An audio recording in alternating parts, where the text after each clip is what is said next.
கட்டமைப்பு திட்டங்கள், புதிய குடிநீர் திட்டம், ஒகேனக்கல் குடிநீர் திட்டம் சுமார் 7,800 கோடி ரூபாய் அளவில் அது ஒன்றிய அரசுக்கு அனுப்பப்பட்டு பன்னாட்டு நிதியுதவி பெறுவதற்கான முயற்சியில் இருக்கிறோம். இறுதி கட்டத்தை எட்டியிருக்கிறது. விரைவில் பணி தொடங்கும்.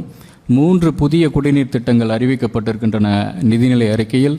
ஒன்று பெரம்பலூர் கூட்டு குடிநீர் திட்டம்.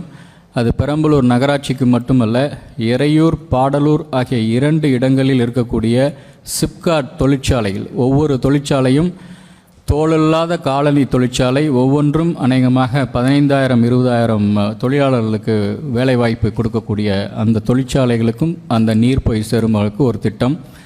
திண்டுக்கல் மாவட்டம், திண்டுக்கல் மாநகராட்சி, ஆத்தூர், வத்தலகுண்டு போகிய ஊராட்சி ஒன்றியங்களுக்கு பயணிக்கக்கூடிய கூட்டு குடிநீர் திட்டம். நாமக்கல் மாவட்டம் அதே போல் எருமைப்பட்டி உள்ளிட்ட சேந்தமங்கலம் உள்ளிட்ட ஊராட்சி ஒன்றியங்களுக்கான திட்டம் மிக முக்கியமான ஒன்று. சாலைகள் மேம்பாடு, ஊராட்சி ஒன்றியம், நகராட்சி மற்றும் நெடுஞ்சாலைத்துறைகள் சார்பாக சுமார் 10,000 கோடி அளவில் இந்த வருடம் மட்டும் நாம் சாலைகள் மேம்பாடு செய்ய போகிறோம். சிங்காரச்சன்றிக்கு 500 கோடி ரூபாய். வடசென்னை பகுதியில் வளர்ச்சிகள் பெருக வேண்டும் என்பதற்காக பல திட்டங்கள் தீட்டப்பட்டிருக்கின்றன.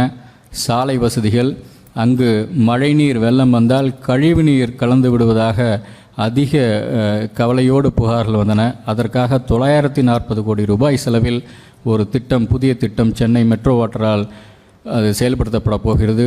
ஒன்றிய அரசுக்கு நாம் எழுதி அவர்கள் இன்னும் ஒப்புதல் தரவில்லை. ஒன்றிய அரசின் பங்களிப்பும் அதே நேரம் பன்னாட்டு கடன் உதவியும் அதற்காக அந்த ஒப்புதல் கிடைக்கவில்லை. அது குறித்து நாம் ஒன்றிய அரசுக்கு எழுதியிருக்கிறோம். மாண்புமிகு முதல்வர் அவர்களும் எழுதியிருக்கிறார்கள். ஒருவேளை அந்த ஒன்றிய அரசிலிருந்து அந்த ஒப்புதல் கிடைக்கப்பட்டால் நம்முடைய நிதி நிலைமை இன்னும் சீரடையும் என்பது எங்களுடைய கருத்து. ஏனெனில் இந்த வருடம் நடப்பு நிதியாண்டில் நாம் சென்னை மெட்ரோவுக்கு கொடுத்த நம்முடைய சொந்த வருவாயிலிருந்து நாம் கொடுத்த நிதி 9,000 கோடி. அடுத்த வருடம் நாம் செலவழிக்க வேண்டியது 12,000 கோடி. இந்தியாவில் வேறு எந்த மாநிலத்தையும் விட 63,000 கோடி அளவில் ஒரு கட்டமைப்பு திட்டத்தை செயல்படுத்தி கொண்டிருப்பது, ஒரு மாநிலத்தின் சொந்த நிதி ஆதாரத்தை வைத்து செயல்படுத்தி கொண்டிருப்பது தமிழ்நாடு மட்டுமே.